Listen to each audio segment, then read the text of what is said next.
All right. All right. Good afternoon, everyone. My name is Ruben Troncoso, and let's get the awkward part out first. For those who know me, you may be asking, why is he arguing against the protocol that he wrote for the Maryland state, for the entire state of Maryland? Now, the late, great Charlie Munger said that if you don't understand the other side of the argument better than the other side, then you don't really understand your side. So I have zero problem standing up here talking about the other side of the argument, saying what the protocol that I helped write may not always be the correct one, okay? So we only have 2 studies that have looked at epinephrine versus placebo in cardiac arrest.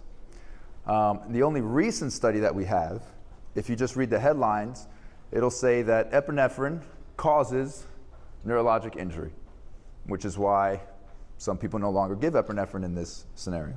So I anticipate my young, inexperienced, very young, those reiterated, inexperienced colleague will say that, well, epinephrine has poor neurologic outcomes, we shouldn't give it. Okay.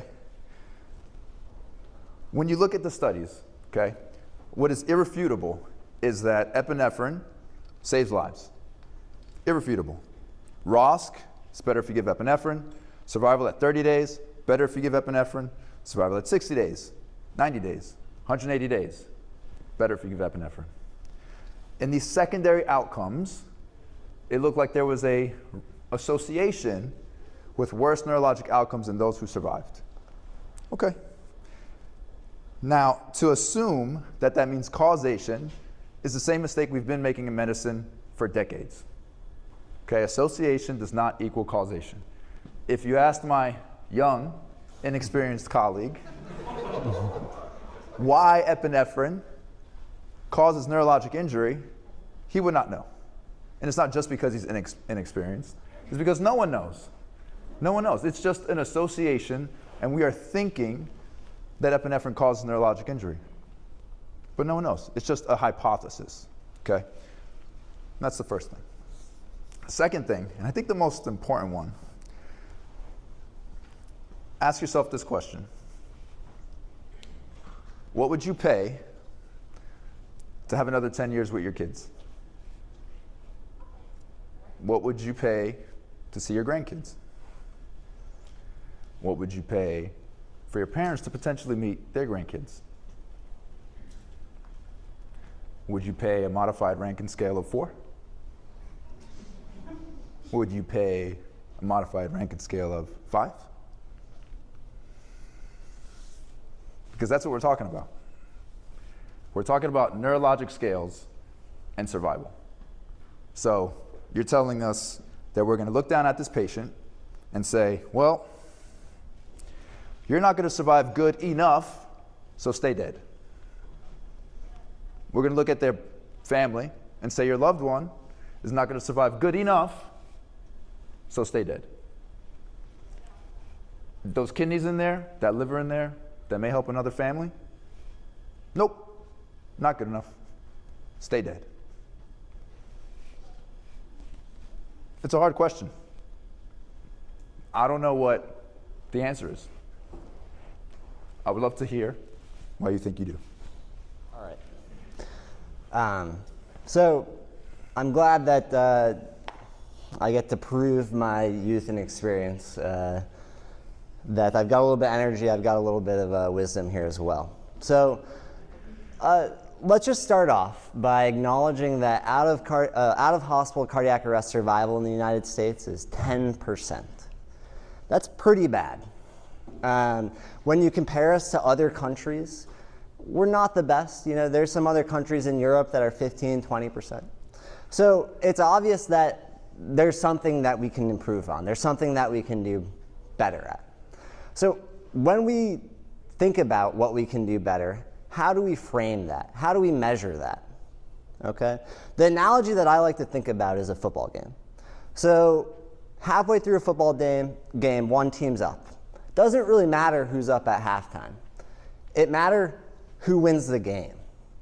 Bringing it back to cardiac arrest, my argument is that ROSC, 30-day survival, that's halftime, right? That's not what actually matters. What actually matters is someone walking away with good neurologic outcome, good quality of life. And you don't have to ask me. The International Committee on Resuscitation asked patients what they wanted. And do you know what they said? They said that they wanted good quality of life, long-term survival, good neurologic outcome. Okay? So, with that in mind, what improves that? What do we know works? Well, we know that early CPR, early defibrillation works. We know that. What do we know doesn't work or doesn't improve outcomes? Advanced airways, using a Lucas device, sodium bicarbonate, calcium, magnesium. We know that all of that does not work. If you look at the trend in resuscitation science, you'll see that less is more. Less intervention is better than more intervention. You'll see that focusing on high quality CPR is what actually makes a difference. And so my argument to you today is that epinephrine needs to go the way of sodium bicarb. All right, and why do I say that? Well, there's two studies. We're both sort of talking about the same studies here. So the Paramedic 2 trial, it looked at out-of-hospital cardiac arrest, was a large randomized controlled trial that was conducted in the UK. And it found that, it looked at placebo versus epinephrine. And it found that although in the epinephrine group, your rate of survival was increased, the rate of neurologic injury or severe devastating neurologic injury, ranking 4 or 5, which I will remind you, that's nursing care 24/7. That's personal care all the time. That's can't talk. That's can't do the daily functions of life without significant assistance. That was double in the survivors, or near double in the survivors of the group that got epinephrine compared to the group that got placebo. This talk isn't even about no epinephrine or epinephrine, though. This talk is about one and done. Well, luckily there was another study that looked at that. All right? It looked at one dose of epinephrine versus the usual epinephrine every 3 to 5 minutes. And that study found no significant difference in survival between the group. So why might epinephrine be bad? And this was posed earlier. Why might epinephrine be bad? Well, one, it distracts us from doing what actually counts. We know that high quality CPR matters. We know that early defibrillation matters. Two, there are some animal studies that look at blood supply to the brain. And epinephrine significantly decreases blood supply to the brain. Now, it's not a human trial, right? So we can't say this is definitely how it works. But there's some evidence as to why maybe epinephrine could be bad. And then the third thing I'll tell you is the newest trend in cardiac arrest is giving esmolol. And what is esmolol doing? Esmolol, a beta blocker, is counteracting all of the epinephrine, a beta agonist that we gave, which further brings along this theory that maybe this epinephrine is not the best, right? So in summary, we have to focus on what matters. And what matters is good neurointact survival. And what does not do that, what we have not proven does that, is epinephrine. And so I say we focus on what we know works, which is good, high-quality CPR. Oh, I'm going to need a lot more than 2.5 minutes. Okay. All right. So let's just start off with just some basics, young tadpole. Esmolol and epinephrine. Okay, first of all, esmolol is I would say this, it's more selective against beta-1. Epinephrine's alpha, beta-1, beta, like, what are we talking about? It's basic pharmacy. So they're not necessarily contradicting each other. Second, a modified Rankin scale of 4, you still haven't addressed. A modified Rankin scale of 5, you still haven't addressed. You don't need nursing care all of the time. A level 5, you are bedridden. However, a level 4, you need help with daily ADLs. Again, so I ask yourself, why are we making decision what people are comfortable with? Okay?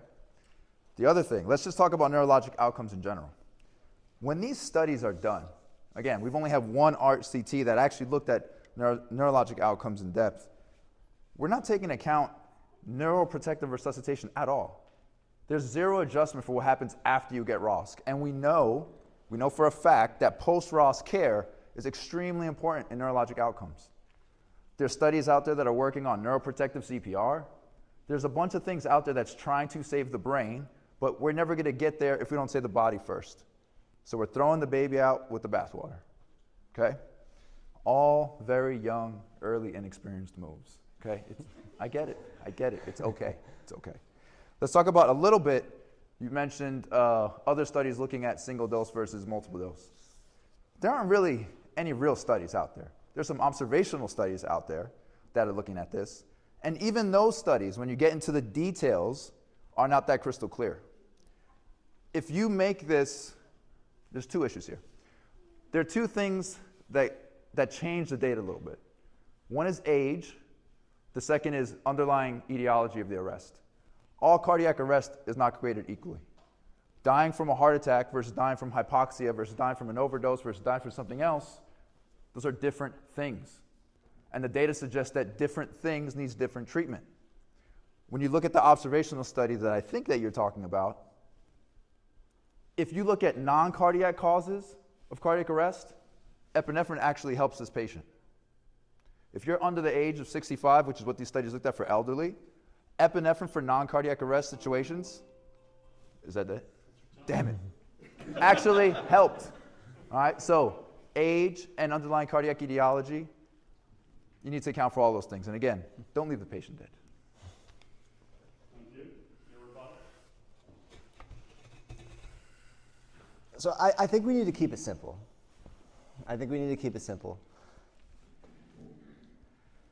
You know, we're both docs. We like to think that we can do all this extra stuff, that you're going to take them to us, we're going to save the day.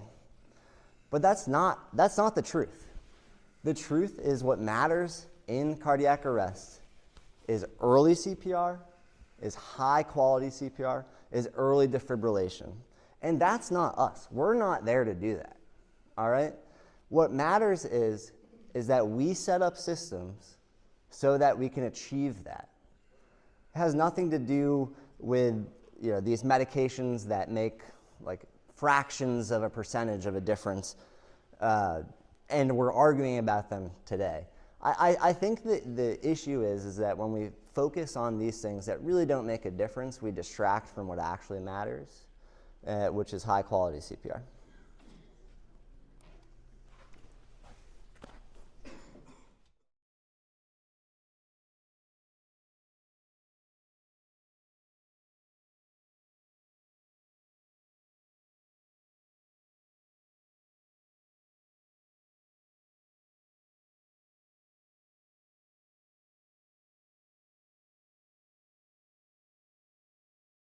So let me talk a little bit about this because this is also one of my favorite debates because we don't have something called evidence, which is pretty fantastic. So one of the things is, let me remind all of you, we were at the Mid-Atlantic Transport Conference. So transport is an intervention, and it's a really cool intervention that we can do with diesel, Jet A, gasoline, or what other hybrid fuel you want. So we're here because we move patients from step A to step B. The other thing that's happening is regionalization, right? How many of you have ever encountered something called the freestanding ED, right? So this patient, first of all, if you can find an LTV at a freestanding ED, good luck. So this is clearly probably a Hopkins freestanding ED because it's sophisticated. But we have an epidemic of places that cannot take care of patients, right? And unfortunately, the patients do not select themselves. They don't say, you know what, I'm gonna come up with my refractory hypoxemic ARDS and need to be prone, and I'm gonna go over to this particular urgent care, right? They don't select themselves, so we also have this.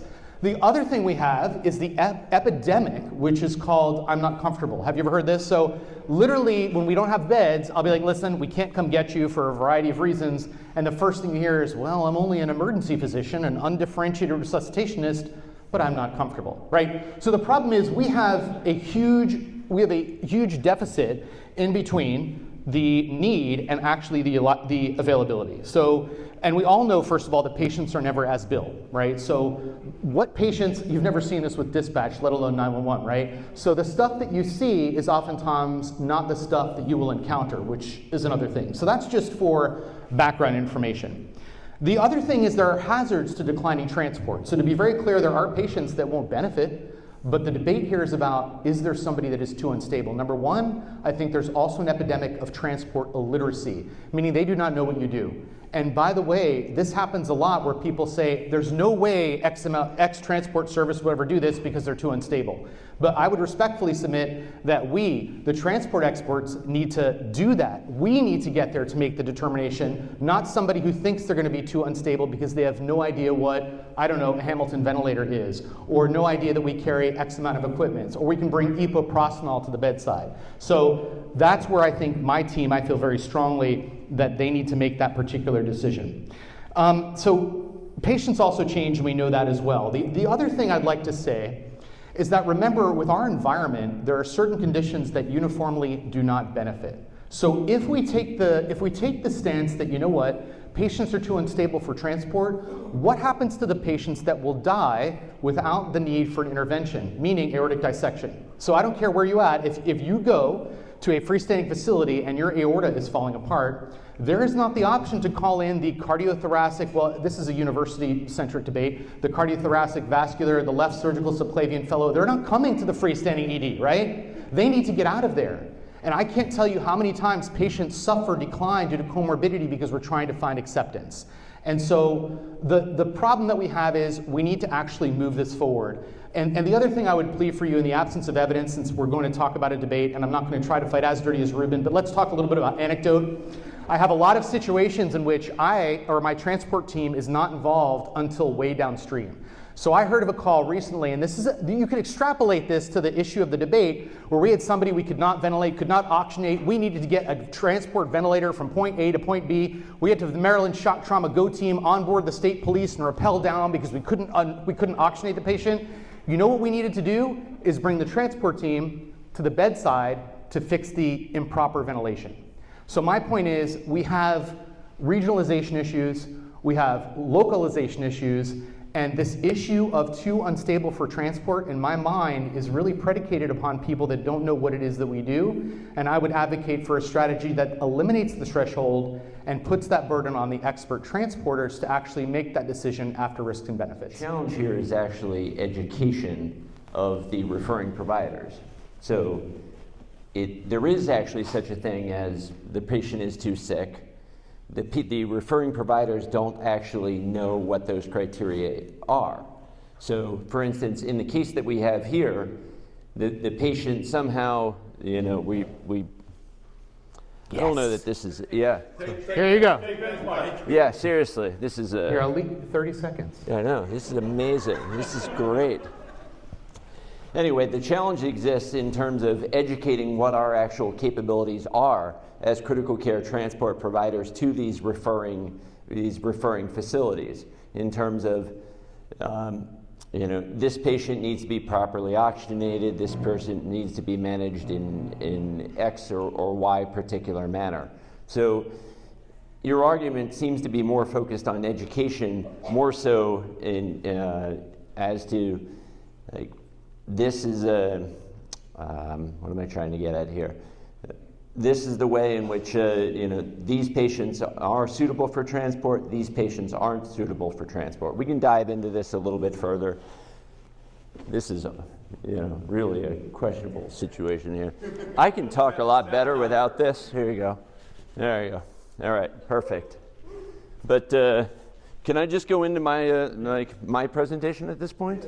Yeah, all right. We'll talk a little bit more about this.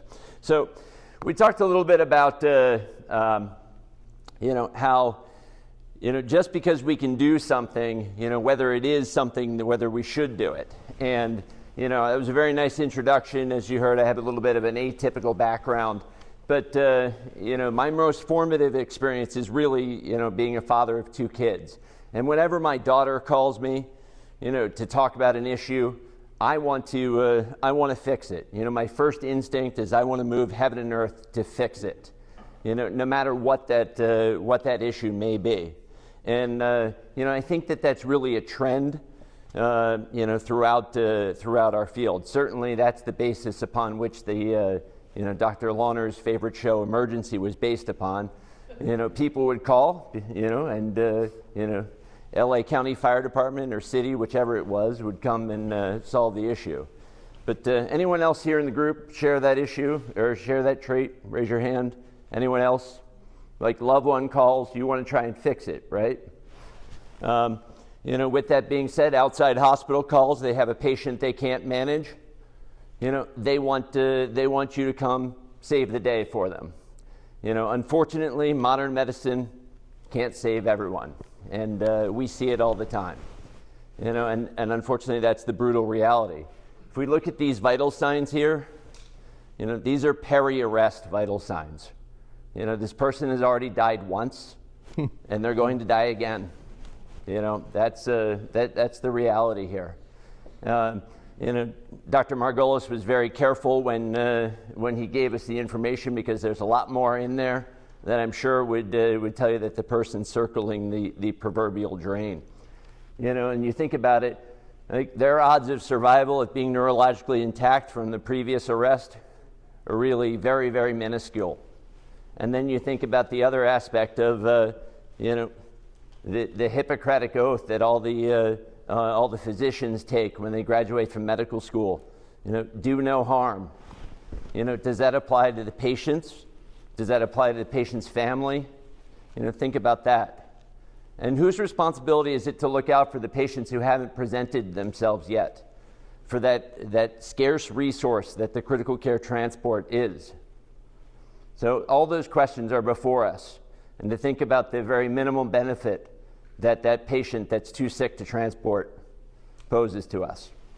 So one of my tactics and weaknesses is really difficult, is consensus. And I absolutely applaud your point. So the first thing is we have to give a little grace, and I agree that just because we can doesn't mean we should. But the debate is about, is there an objective threshold? And that's where I feel extremely strongly that threshold must be determined by people who are experts in this particular space. Because when you tell people you need to optimize for transport, sometimes they either might not have the intervention or might not have the expertise or equipment to leverage that intervention. And I literally have a book of several excuses that I use whenever a sending facility cannot do this. We don't have a respiratory therapist. We forgot our ventilator. We're not comfortable with peds. We only have uncuffed tubes. So if we exist to bridge the gap from definitive care from point A to point B, then as you mentioned, to use your own case to fuel my point here, is that we need to advocate for the patient. And what that patient needs is the expertise and the possibility. Now, I will also grant you that we need to come up with some threshold, right? So we don't want to move a corpse necessarily, although we are doing that based upon research in some ways. But what we want to do is we want to make sure that there is an indication. So I'm not saying we move everybody, I'm saying that don't allow the threshold to get in your way. And if what is standing between you and a potential life saved is an intervention, i.e. penetrating trauma, aortic dissection, I think the other synthesis is really hard to say, you know what, we can't help you. And then what you're doing is you're condemning somebody to death and a bad outcome without even trying.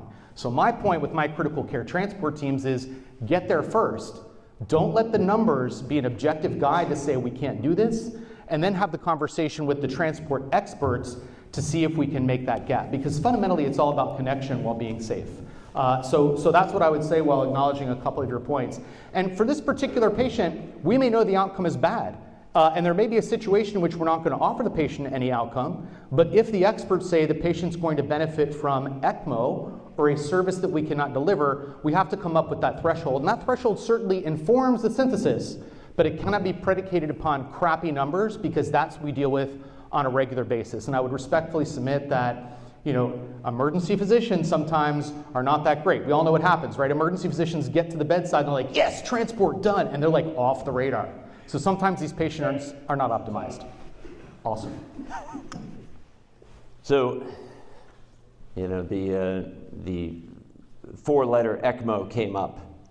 And when I first started thinking about this case, looking at this, said, all right, why is this patient being transferred? All right, maybe being referred for ECMO. But you look at this and say, all right, is ECMO actually definitive treatment in this case? And the answer is absolutely not. This is a community-acquired pneumonia that's progressed into a septic shock that, just really infiltrated the entire body and caused this person to arrest already.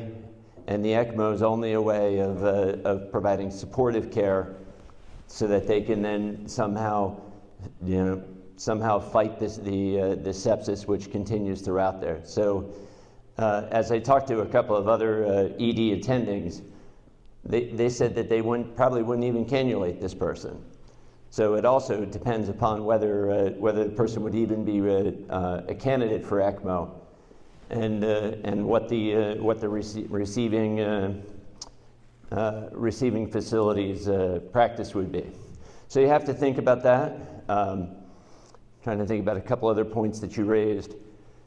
I understand the idea of not condemning them, but I think the other point which we found in the transport environment is that referring physicians are really reluctant to have these crucial conversations with the family and to really say to them, hey, particularly in this case, a 30-minute ground transport, it's very unlikely, well, I'd probably couch it a little bit differently. There's a significant probability that the patient may not survive this transport.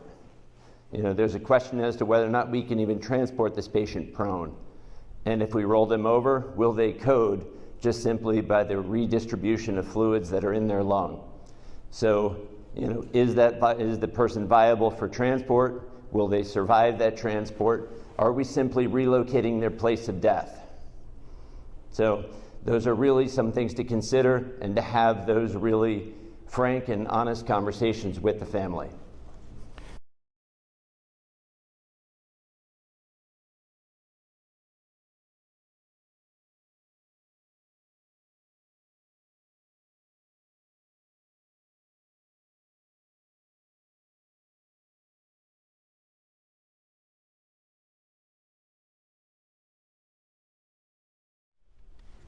Okay.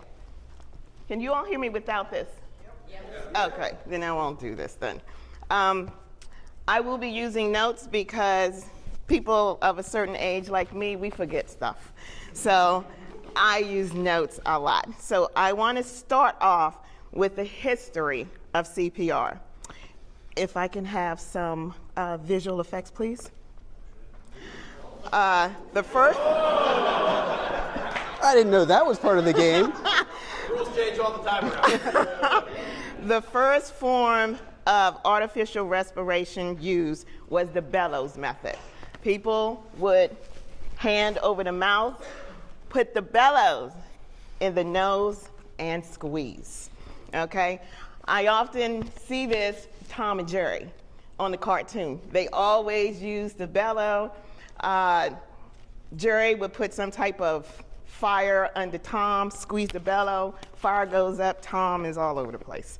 So that is what I remember for the bellows. The concept was absolutely great, but soot into the lungs really doesn't work. That was 1530s to 1800s. 1874, first open heart cardiac massage was done. It was done animal trial. But 1901 was the first that was done clinical application.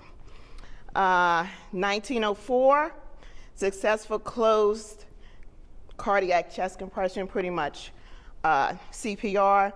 1924, American Heart Association was established. That is our gold standard for all that is cardiopulmonary arrest. 1960, modern CPR was born, and the birth of Annie. Okay? If you all remember Michael Jackson, Annie, are you okay? Are you okay, Annie? Michael Jackson did that. Now, 2002, Lucas.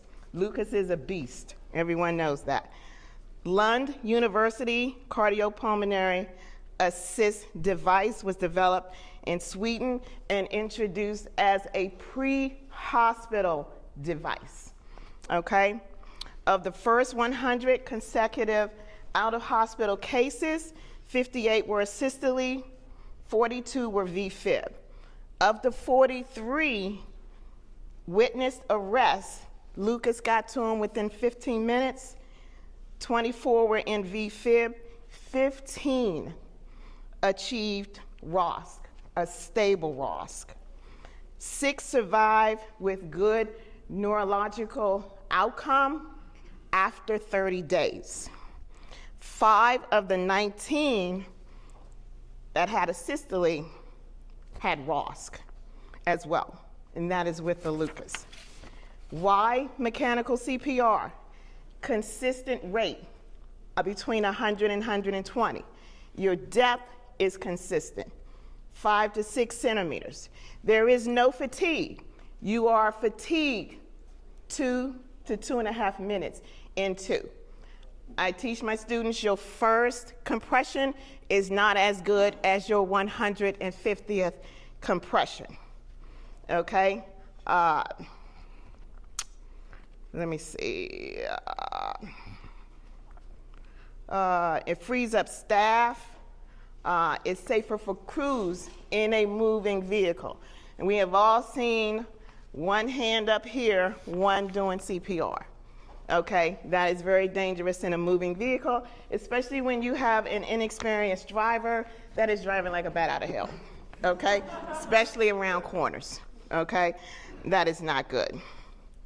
AHA, their main thing, survival, high performance CPR. That is what you get with mechanical.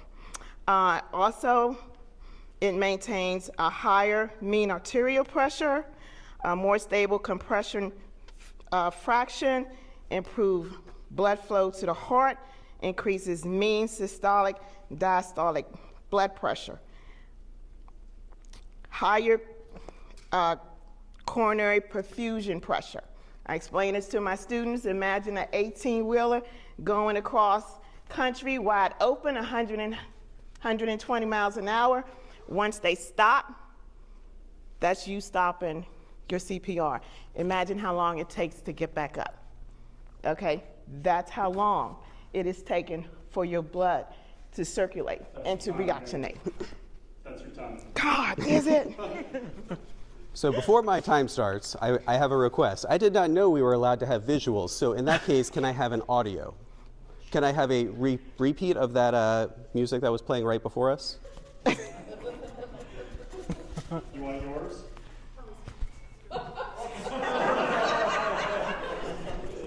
Wait, he's got to be louder. No, I want the Michael Jackson.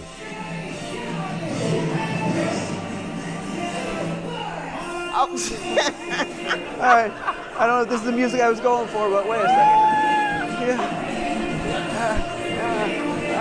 Okay, we're good. Don't forget this on camera. All right, so why was I doing that? Why? Because I did not want Pam to have a GoFundMe page for her automatic mechanical CPR device. I've heard that there's this great new website called OnlyFans. You can make a lot of money. I don't know, this is getting videoed. I might need a little bit of help from somebody in the audience to help facilitate that. Anybody, any volunteers? Nobody from a certain county. Thank you, I appreciate that. All right, so let's talk about mechanical versus manual CPR. So obviously there are arguments on both sides, but what are the real arguments? And I'm going to start by saying this: you kids these days, all right? So first, you want machines to do all of your jobs for you. First it was stretchers, now it's CPR. I tell you, you kids these days, get off my lawn. I got a walker and I'll throw it right at you. Yeah, that's right, you got it. All right, so let's talk about this seriously. I wish I had a mic right now because all I have to say is just a very simple argument right now. The 2025 AHA guidelines do not recommend mechanical CPR. Mic drop, and I walk away. They don't really say that, do they? They say the routine use is no longer recommended, and they go on to caveat that there are certain circumstances where it would be useful. Well, that's part of the argument, and we're not just talking about one patient here. What we're truly talking about is a system question. And what is the system question? It's pros and cons, costs and benefits, pluses and minuses. If you have something to make your job easier, you're probably going to want to do that. But what is the cost to that? Who here has a program that has unlimited resources? All of you? Yes? Yes? Everybody?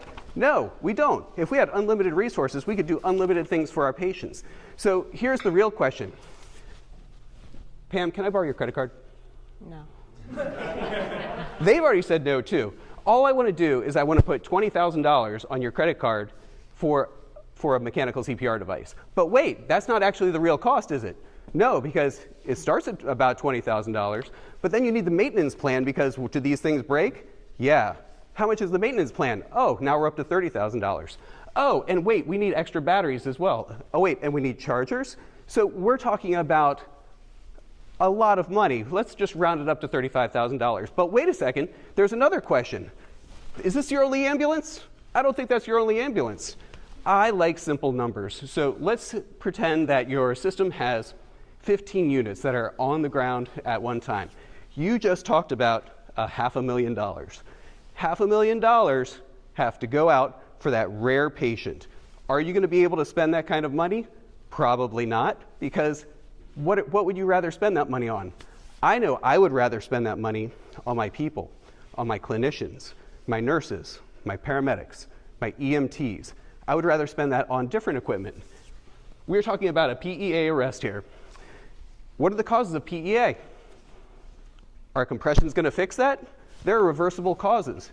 Let's say, again, for simple argument, I like simple numbers.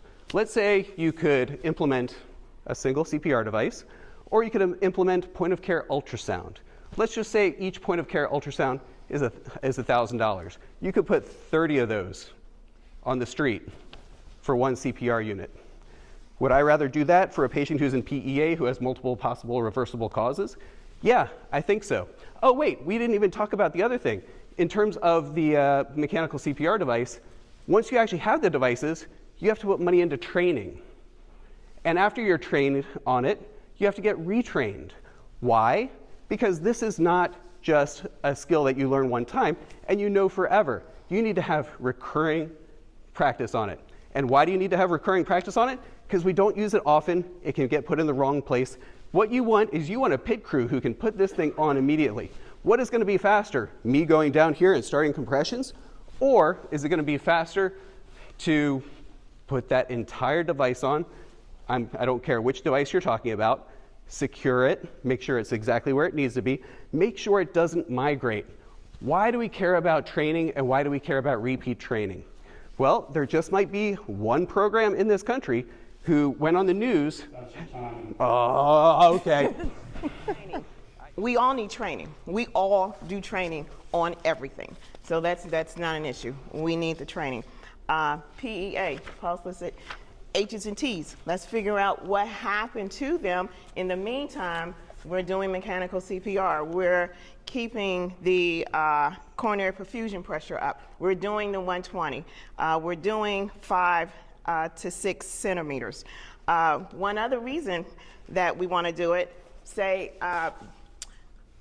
personal protective equipment is great, but it fails, okay? Monkeypox outbreak. If you're in the ER, do you want to do hands CPR or do you want a mechanical? Okay, TB, that infection, all right? Do you want to be up in there doing CPR or would you prefer to have mechanical? Influenza A, B, C, D, E, F, G, okay?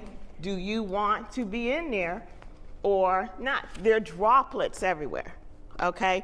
None of us wear our PPE like we're supposed to.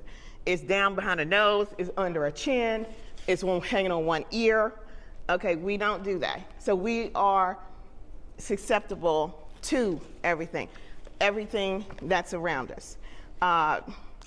2025 guidelines, absolutely. The device should be used routinely as an alternative to manual CPR. But again, do you want to take anything home? We have kids, we have family. I don't want to do it. I don't want to do it.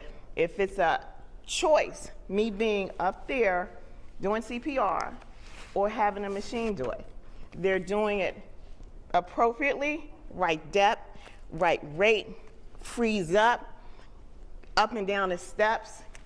For pre-hospital providers, we're going to keep that consistency, all right? Plenty of times, EMS, they don't even get it right, all right? They're doing compressions on the stomach. We're having geysers of pea soup, and they don't realize it. Okay, we can get it on. We can get it on right. Yes, absolutely. Witness arrest. The best thing is.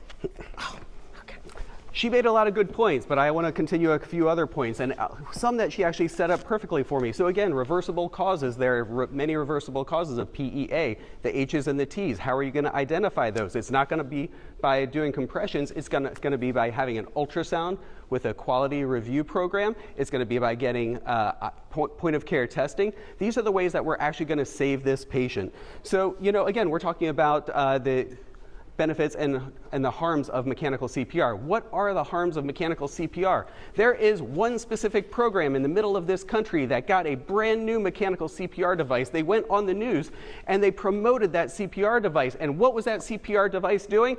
It was doing, I can't even call them Heimlich maneuvers because then I'd have to pay a royalty. It wasn't a J thrust because it wasn't going up. It was just giving compressions right here on the belly, and everybody was looking at it. That is why training is going to be so important, and which is going to be easier, to train somebody how to put a mechanical CPR device in the correct position and make sure that it doesn't move, or is it going to be easier to put your hands on the chest and just start compressing?